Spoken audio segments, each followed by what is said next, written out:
Good morning, friends. Hope you're having a good start to your Saturday. It is sleepy Saturday morning, but it's maybe going to be nicer weather today. Maybe not the best, but I mean, really, you got to think about that saying, April showers or little snowstorms or whatever bring May flowers. So it can't be perfect weather yet, but we'll get there. As you join the coffee chat this morning, please say hello in the comments. I want to know who's hanging out to have Saturday morning fun with us. Appreciate it. Michaela Cooper, how are you? I get asked all the time from people wondering what happened after the Mick Winter Games. We should maybe do a follow-up show. Just throwing that out there. We're going to give people another minute to join us this morning. When I was writing the date and the subject line for the coffee this morning, I can't believe that it's the 10th of April today. What? How is that even possible? Does anyone remember March? I don't. Morning, Chels. Michaela's, you're good. Happy to see you.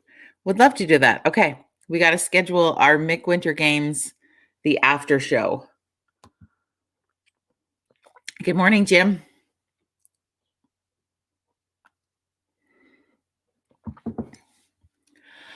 Oh, all right. Give people another minute. Say good morning as you jump on the coffee this morning.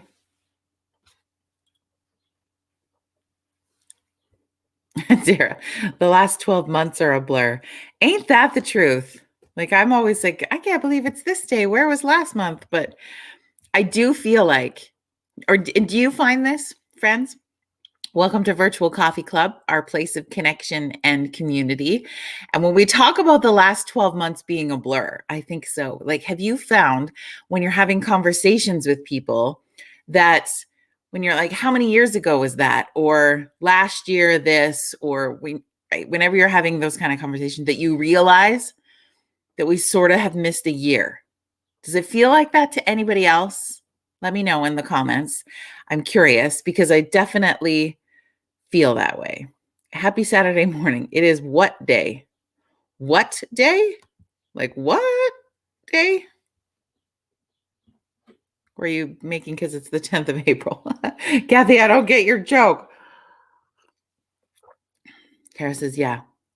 And I don't want to feel like, oh gosh, things didn't get to be whatever and feel sad or down. Although if you do feel that way, you're welcome to. Please don't get me wrong when I say this.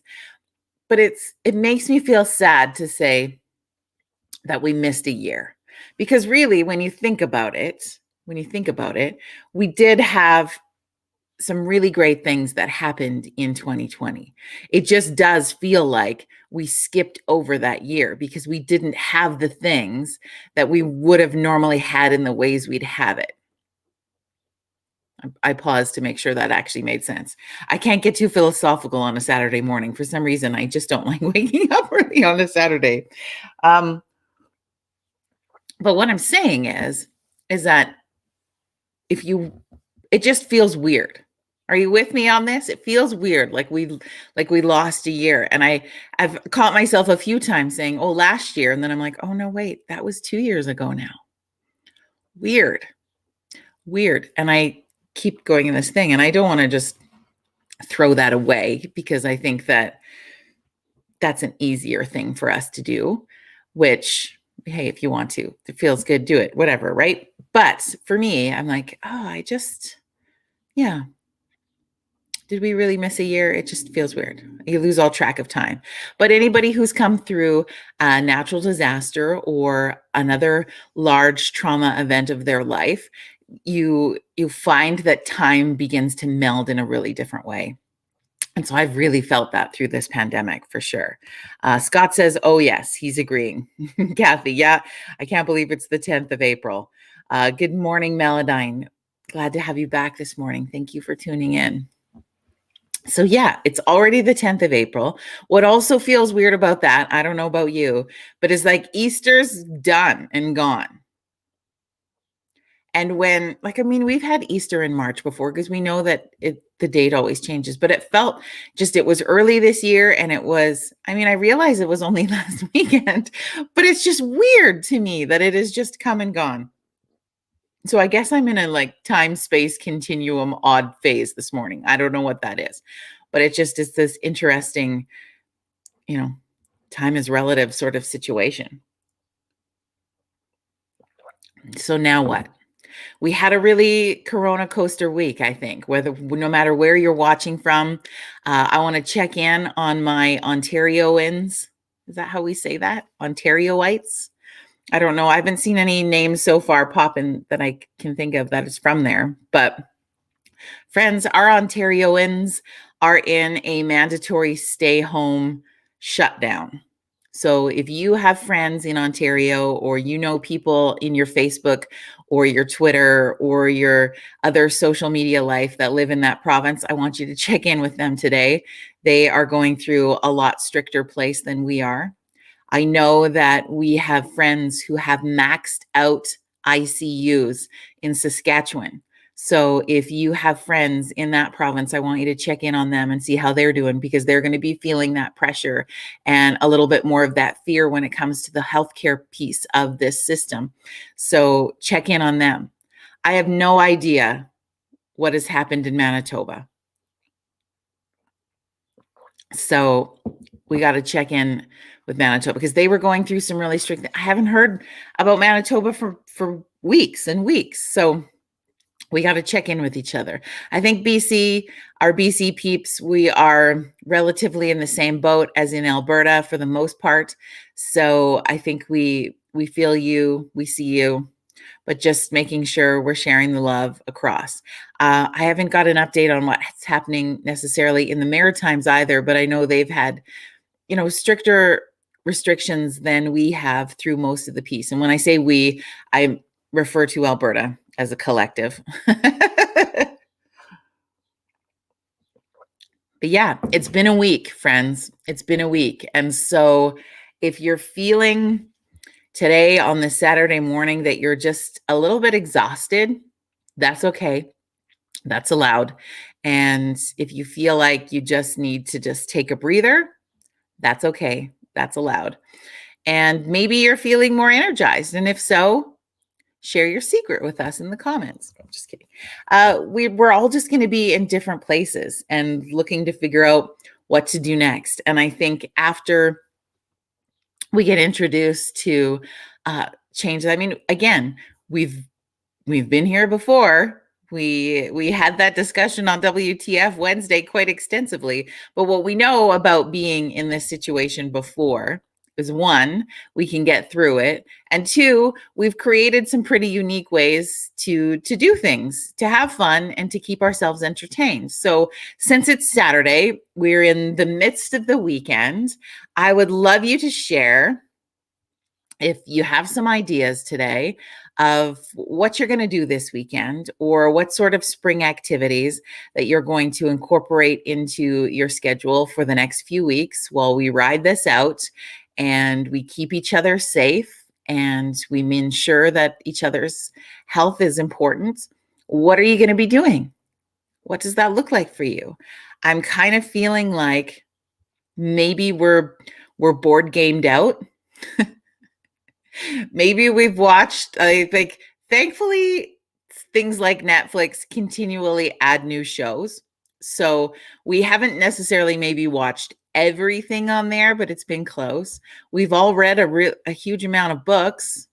I don't know if we feel like reading anymore. Maybe we do. So put that in the comments if you do. But what do you want to do next? Oh, I like that. Jim says gardening, lots of gardening. Yeah, we're early for that here, but I know that it's definitely nice if you go take a drive, is that farmers are starting to prep fields for spring plant. And so that always feels like a flurry of activity and you get that nice dirt earth smell, which is great. Amanda, good morning. Corey, hello. So yeah, what are we going to do? What are we going to do? And I think what's also interesting, a week in, I was going to say a year and a bit in, is we're sort of getting tired of also the things being online. Is anybody else feeling that way a little bit? I appreciate, though, that you still come to coffee when I say that. But so, what are some of the things that we could do? Has anybody found any new apps or games or ways that you can have fun connection with people? Is there cool, I don't know, like maybe you could play sidewalk X's and O's with a neighbor, because you could go outside, you could draw, right, with sidewalk chalk, you could draw some board games. There's hopscotch, but I mean, that takes some effort. And if you're older and you've had kids, hopscotch is frightening because you might pee your pants a little bit, and that's okay. But X's and O's would be a fun one. What's another sort of written, do you remember it? Because you'd always play them in the car or different things when you're driving. So you could do X's and O's on the sidewalk, and everybody could have their own sidewalk chalk and be distant. So that would be okay. I think that would work. I also am a big fan of, and I don't know, I think there would be ways to do it safely, but you'd have to be a bit intentional in that. But they have those giant games. Do you remember those giant games? And some of you might have them. I know that libraries closed, but I think you can still like sign things out and go and pick them up curbside from libraries. So I know that libraries will sometimes have them, but they're like the giant games. So pardon me, whether it was giant Jenga or like outdoor giant checkers or out like those big, huge games, I think would be something that could be fun. Because if you cleaned them and everybody put hand sanitizer on, and maybe you wear a mask if you have to get close for 2 seconds in moving a Jenga block or something, but there would be a safe way to do this, I'm certain. And then you could play those big games in your neighborhood. Would that not be so fun? I mean, it would be an opportunity to get outside, check in with the neighborhood, do something fun on your streets. You're not going very far, and just have some fun. Those big games are so much fun, and they make so many of them. Or because we can order things to the door. Okay, I got to read Corey's comment in a second. She just made me laugh. You can order those big games online also, and some of your local stores might have some that you could curbside pick up also. So big games.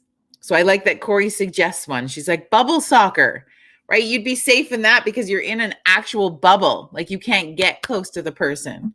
She wants to add a twist in her neighborhood by making it naked bubble soccer. Hey, now I happen to know what street you live on, Corey, so I definitely am going to be spying on this game, but that sounds fun. Maybe you want to do naked bubble soccer in your backyards, and it's more of a private thing, but it allows you an opportunity to connect with your significant other. That's okay. We got to think outside the box. We got to keep it spicy. I Spy, Lynn, good one.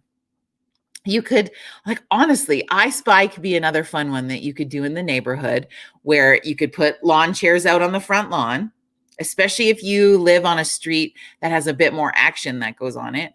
And you could I Spy with your neighbors, like different people walking by, driving by, dogs in the neighborhood, other things. And you could do a game of street I Spy. That would also be really fun. You could add that into a walk if you were doing a walk with a friend or something. Amanda says, yeah, walks. That's her big thing. That's what she's doing. Barb says, doing a big cook to pack the freezer for lazy days later. That's a good idea, especially through the summer, right? Like when we start to get that beautiful weather and we want to just get out and do more, the less cooking that we have to do, I think would be fun. So you could have like ready to go meals. I think having extra ready to go meals on hand, I always think that, but never do it. So maybe you'll inspire me, Barb. But having some of those extra ones on hand could also be beneficial if you find out someone in your neighborhood or your circle gets sick. either COVID or whatever else, or isn't feeling well, or there's a death in the family or something. I mean, we know all the time behind every set of eyeballs in this world, people have stuff going on. So having extra meals that you could gift to people, I think would also be really fun. Kathy, I can't imagine peeling the bubble of your sticky skin. I don't know. I don't know. You could do I Spy Neighborhood Watch. I spy something suspicious. I don't know. I was watching.